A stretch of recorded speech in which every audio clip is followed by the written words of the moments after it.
Ika-23 ng Abril taong kasalukuyan. Naglaho na parang bula sa Barangay San Juan, bayan ng Mabini sa Batangas, ang 10 taong gulang na si Daniel, hindi niya tunay na pangalan. Daniel? Allegedly po is nagpaalam po ang bata na makikipaglaro. Unfortunately, hindi na po ito nakabalik matapos po nung pagpapaalam niya. Agad na dumulog sa barangay ang ina ng bata na si Sarah, 37 taong gulang. Tulungan niyo po ako. Baka mapano ang anak ko. Hayaan mo, Mrs. Mag-iikot kami sa mga kalapit barangay. At nang silipin ang kuha ng closed-circuit television o CCTV camera ng barangay, nahagip sa camera ang pagtangay ng isang lalaki sa isang bata. Dito siya, ito yung loob ng court. Sabi ng mga taga dito sa amin, nakalaro daw nila minsan. Then, nung pinatawag ko siya dito, ito yung hagdan ng aming barangay hall. Then, dumaan din siya dito. Nakunan siya doon namin na screenshot yung picture para maikalat sa social media. Pagbaba niya, nakabantay sa baba yung si So, kita dito na magkasama silang lumabas. At the same time, ito yung galing dito sa taas ng barangay hall. Kita din sila dito. At saka dito sa daan, ito dito sa daan, ito yung exit na kalsada. So, kita din sila dito na magkasama. Si Daniel na kaya ang batang nakita sa CCTV? At ano ang pakay niya sa minor de edad? Tulungan niyo po ako. Baka mapano ang anak ko. Dumaan din siya dito. Sa tulong ng CCTV footage ng Barangay San Juan sa bayan ng Mabini sa Batangas, nakumpirma ni Sarah na ang kanyang 10 taong gulang na anak na si Daniel tinangay ng isang lalaki noong ika-23 ng Abril taong kasalukuyan. Ano ang gagawin ng lalaki sa minor de edad? Mahanap kaya ni Sarah ang anak?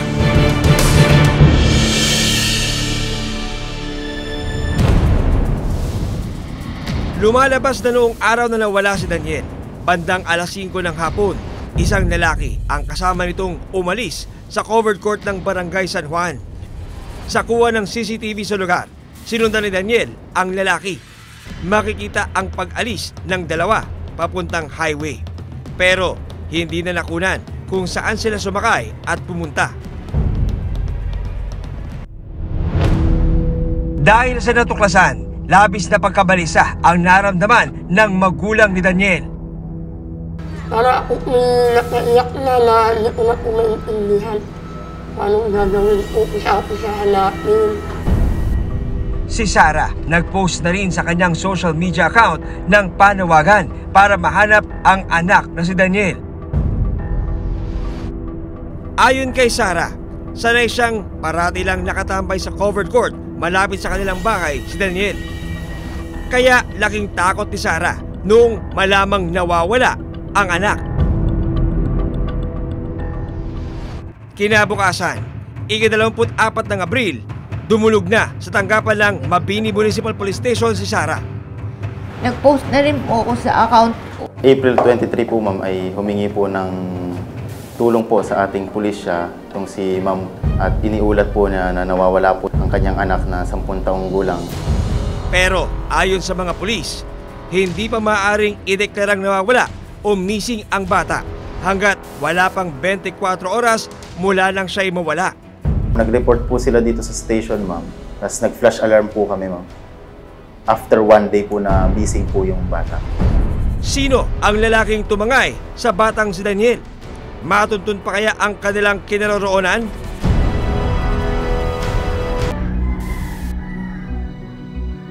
Daniel? Tulungan niyo po ako. Baka mapano ang anak ko. Palaisipan para sa mga magulang ng nawawalang si Daniel, 10 taong gulang. Kung saan siya dinala ng lalaking tumangay sa kanya. Pangalawa, sa 3 magkakapatid si Daniel. Namamasukan bilang security guard ang kanyang ama. Samantala, housewife naman ang kanyang inang si Sarah. Ayon kay Sarah, sanay siyang parati lang nakatambay sa covered court malapit sa kanilang bahay si Daniel. Kaya laking takot ni Sarah noong malamang nawawala ang anak. Hanggang noong gabi ng 3 ng Mayo, 10 araw mula nang mawala si Daniel, isang tawag mula sa Ilocos Norte ang natanggap ng mga magulang ng bata. Uy bata, ano nangyari sa'yo? Nasaan yung magulang mo? Ayon sa nakarating sa kanilang impormasyon, may natagpo ang bata sa bayan ng Pasukin at kasalukuyang nasa pangangalaga ng mga pulis. Inuwan po ko na kasama ko. Tulungan niyo po ako. Tulungan daw natin siya. Hindi ka nasamahan ka na namin sa presinto. Kahit hindi pa nakikita ang batang natagpuan sa Ilocos, malakas daw ang kutob ni Sarah na baka siya nga ang nawawala niyang anak. Hindi ko na po maano kung alamin ko po ba, sabi ko. Sabi ko sa pulis natin, sabi ko, sir, pwede na akong makita yung picture kung talagang asiin na siya yun. Sabi sa akin, ay, mami, hindi po kami ubiling sa iyo, pumunta ng Ilocos Norte kung hindi po tayo sigurado. Dahil po yun ay napakalayo. Yun po ang sabi sa akin. Pumunta ka na po dito at ayun aalis na. Agad na bumiyahe ang mag-asawa papuntang Ilocos Norte. Nakarating si Sarah at ang kanyang mister sa istasyon ng Pasukin Police umaga na noong 4 ng Mayo. Gugutom ka na ba? Sa kanilang pagdating sa presinto, siya na kaya ang batang 11 araw nang nawawala? At paano siya napadpad ng Ilocos Norte?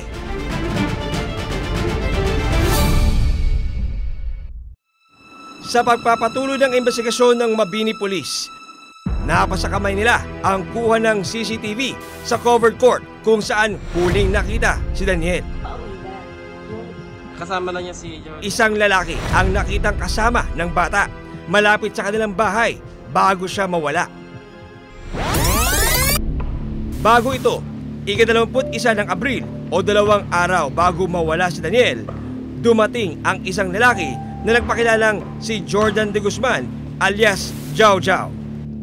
Naging tambay ito sa lugar at nagmamasid-masid lang sa mga naglalaro sa court hanggang sa lapitan siya ng batang si Daniel.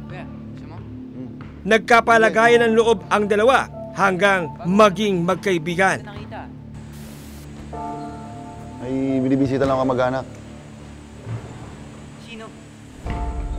Ba't tayo magtanong? Daniel! Manamay ka na naman dyan. Tingnan na.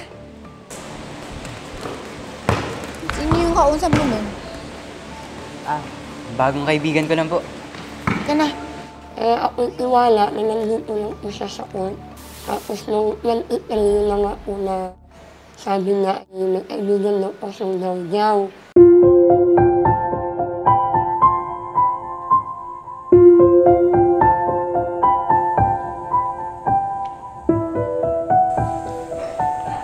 Uy, kuya. Kuya, gising. Kuya, Bakit? Anong oras na ba? ba't siya ka natutulog? Huwag na nga ako eh. Pagkain ka ba dyan? Sa bahay meron. Kasi magalit nanay mo. Di yun, mabait yun. Ana, tara. Tara. Tatlong araw po nakatira sa court. Tatlong araw natutulog. Tapos yun, humihingi po ng pagkain para ipapakain doon ay kuya na Daw-Daw. Tulong kami ng mga kapitbahay para mabigyan po ng pagkain at ulam. Hanggang noong hapon ng 23 ng Abril, Nay, may handog pa ba tayo? Bakit? Snack to. Bibigay ko lang sa kaibigan ko. Magandang umaga ko. Ay, umuli nyo na yan. Yan ka lang ha, huwag lalayo. Sige po. Kuya,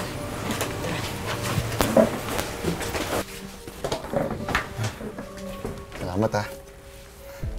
Bait mo naman. Alam mo, sama mo kaya kumuha ng sweldo. saan naman kuya? Malapit lang. Baka hindi ako payagan ni nanay. Hindi lang naman tayo. Pag sinama mo ang mga sweldo, bibilang kita ng gusto mo. Ano gusto mo? Bike? Bilang kita ng bike, tapos bibilang kita ng pera. Bait ka sa akin eh. Talaga? Ito, parang ka sa nanay mo. Hindi lang tayo doon. Paalam po sa akin na ang sabi daw po ay sinasama daw po siya ni Kuya na Jaw para kumuha po ng sahod. Nay, pwede ba ako sumama kay Kuya Jaw? Kukuha lang siya ng sweldo niya. Bakit siya pamasama sa'yo? Hindi pwede. Sige na, Nay. Malapit lang naman daw po eh. Hindi ko kilala yung lalaking yan. Mamaya mapahamak ka pa. Tulungan na. Hindi pumayag si Sarah na sumama si Daniel kay Jau Jau. Ang sabi po ay matulog na po at mamaya na lang lumabas. Nung nakatulog po ako, wala na po siya pagising po. Sa sumunod na eksena, makikita sa CCTV na kasama na ni Daniel ang binatang si Jau Jau paakyat sa barangay hall. So may nag-report sa aking barangay tanod. Then I think mga 5 o'clock, pinapunta ko siya dito sa taas ng barangay hall. At tinanong ko, kinumusta ko, pati yung iba niyang detalye. Tapos sabi ko nga, may anak pala naman siya doon sa barangay San Pedro. So bakit di na lang siya umuwi sa kanila? At least may pamilya siya doon. Sa imbestigasyon ng mga polis, nang tangiyin ni Jau Jau si Daniel, sumakay ang dalawa sa isang jeep patungong Laguna. Matapos ito, tsaka dinala ng binata ang paslit sa Angeles City sa probinsya ng Pampanga. Dito raw siya tinuruang mamalimos ng suspect. Kuya, ano ginagawa mo? Para maawa sila sa'yo. Para ako bibigyan ng pera kung medyo malinis yung itsura mo. Kuya? Wala. Kuya, kahit konti lang, kuya. Brad, magkaparat pala tayo? Nangyari sa'yo? Nanakawan kasi kami, Brad, eh. Dahil nakasuot po siya ng Acro Alpha Kappa Rho na fraternity shirt, madali siyang na-identify nung mga ka-fraternity niya. Natagpuan siya sa Pampanga at nanghihingi ng tulong, konting pangkain at konting pamasahe. At syempre, bilang sa kapatiran nila, talagang tinutulungan nila yung isang taong naka-t-shirt na gano'n kasi nagpakilala na kamiyembro nila. Sige pre, bibidyo ako na lang kayong dalawa para makita ng mga kaparat natin. So, GC namin. San Pedro Laguna ako. Sa Landayan Chapter. San Pedro Council po. Suwabay lang kami ng truck ng Cubao para makauwi ng Pangasinan. Ang video, mabilis na kumalat sa social media at agad na nakarating kay Sarah. Ate, excuse me. May nakita ka bang bata? May kasamang lalaki? Dali-daling lumawas papuntang Angeles sa Pampanga ang mag-asawa para hanapin ang nawawalang anak. Sige pre, bibidyo ako na lang kayong dalawa para makita ng mga kaparat natin. So, GC namin. San Pedro Laguna ako. Sa Landayan Chapter. San Pedro Council po.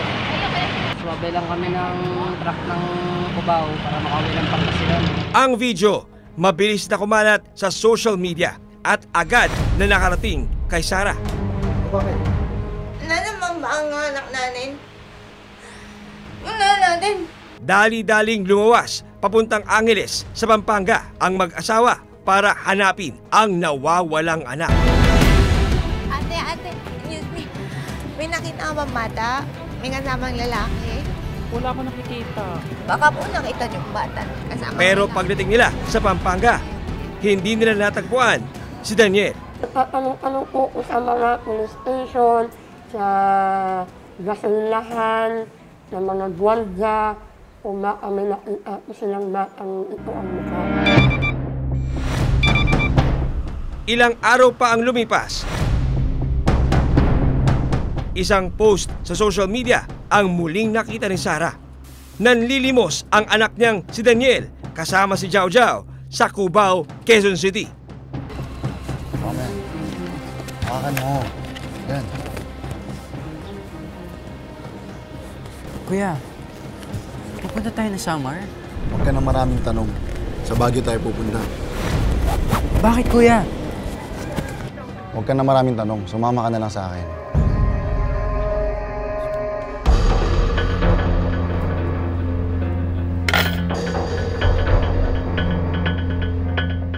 Agad-agaran ko pong pinapunta ang ating mga personnel papuntang Farmers QC.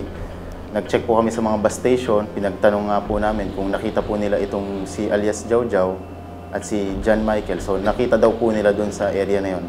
However, hindi naman po nakasakay ng bus papuntang Samar at wala naman pong pamasahe. Matapos ang ilang araw, isang post muli sa social media ang nakarating kay Sarah. Sa post na ito, makikita ang isang babala tungkol sa isang lalaking nagnakaw di umano ng bisikleta sa lungsod ng Baguio. Ang lalaki sa larawan, kumpirmadong si Jow Jow. Yan ba yung bike na ibibigay mo sa akin? Oo, basta umakas ka lang, ha? Oh, 100 lang bawat oras. Dito lang yan sa park. Bawal nyo ilabas, ha?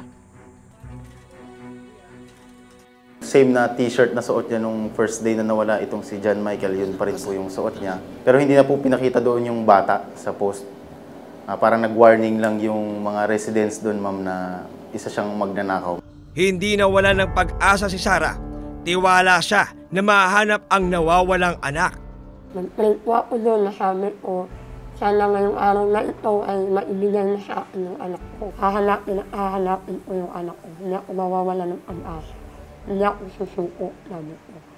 Yung mga ilang araw, nakita ko sa Facebook na yun nga, nakuhanan siya ng picture, ng video. Parang napanatag pa rin po ang loob ko na, Lord, sabi ko, ikaw na po ang bahala sa anak ko. Hanggang noong 3 ng Mayo sa bayan ng Pasukin sa Ilocos Norte, isang driver at pahinante ng truck ang dumulog sa Pasukin Municipal Police Station para ireklamo ang pagnanakaw ng 2 lalaki.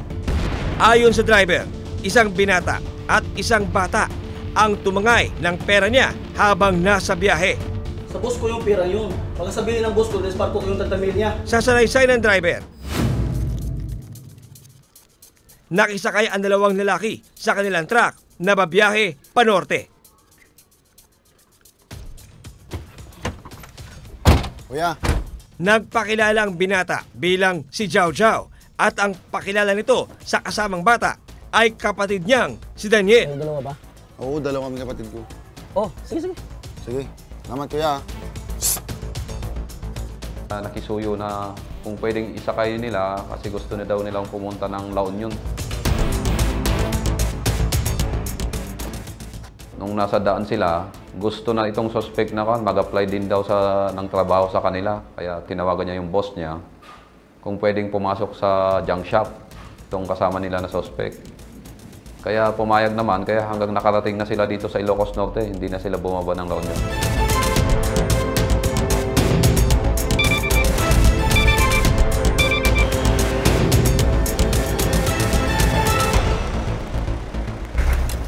Wala muna, sisigil muna ako. Sige, Brad. Ako na bahala dito. Nag-gas up tapos nag-CR sila.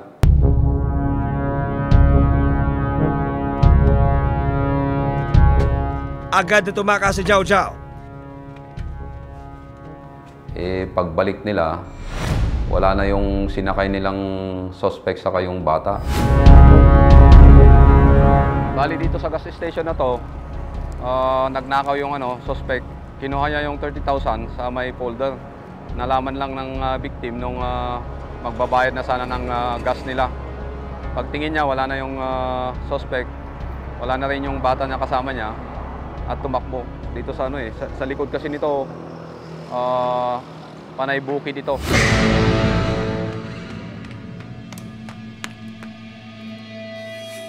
Natatakot ako. Kung ayaw mo sumama, hindi mo iwan ka mag-isa. Bahala ka. Pero sa kanyang pagtakas, tuloy na niyang iniwan na mag-isa si Daniel. Natagpuan siya sa may sa barangay Naglikwan dito sa Pasukin, Ilocos Norte din. Bali yung concerned citizen. Uy bata, ano nangyari sa'yo? Nasaan yung magulang mo? Nagulat na lang siya nung may bata sa likod niya na umiiyak at pagod at takot na takot. Kaya dinala ka agad dito sa atin sa pulis natin dito sa Pasukin. Sa Pasukin Police Station na nagpang-abot. Uy! Huwag yung nakaw! Kuya! Asan tatamay ko? Huwag yung nakaw ka! Kuya, wala po akong kasalanan. Nadamay lang po ako. Ang driver ng truck, ang pahinante at ang batang si Daniel. Positive na na-identify yung bata na yan ang kasama ng yung nagnakaw. Kaya ang ginawa natin, hinati-hati na natin ang mga pulis natin dito. Bali, blinak na natin yung exit ng pasukin para just in case lang hindi siya makalabas. Agad ding ikinasa ang follow-up operation para madakip ang suspect na si Jiao Jiao. Hanggang noong madaling araw ng ika-4 ng Mayo, taong kasalukuyan, tuluyang nadakip ang suspect na si Jiao Jiao. Yung! Siya yun, sir! Siya yung nanakaw! Sigurado ka ba? Siya yun, sir! Di ako, sir! Di ako, sir! Sir, di ako! Ito ba? Sir, hindi ako yun! Tamilyo, kailangan sa yun! Balik mong pira ko! Sir, sinetap lang ako, sir! Di akin yan! Yan, sir! Akin yan! Akin ang pira yan! Sigurado ka ba? Tamilyo, sir! Yes, sir! Ikaw ba si Jiao Jiao? Oo po, sir. Arestado ka sa salpag na nakaw. Ikaw ay makarapatan manahimik o magsawalang tibo. Mga 2:30 na siguro. Di bali, hindi na po buo na 30,000 yung nakuha. 29,000 plus na lang yung naiwan. Nakarating naman ang impormasyon sa ina ni Daniel na si Sarah. Wala na silang inaksayang oras at agad na nagtungo sa Ilocos Norte. Pagdating nila sa istasyon ng pulis,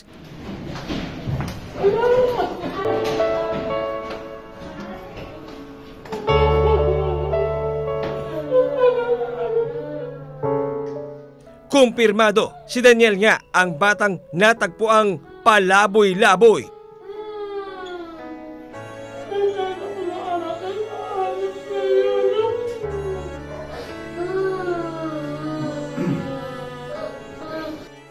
Yung hilap na upo doon ay yung anak ko po ay nakaupo doon sa isang conference room na parang ulala. Tapos yun, pagpasok ko, umiyak na po ako at yung anak ko. Parang yung anak ko napigilan na umiyak. Harap sa kaliwa.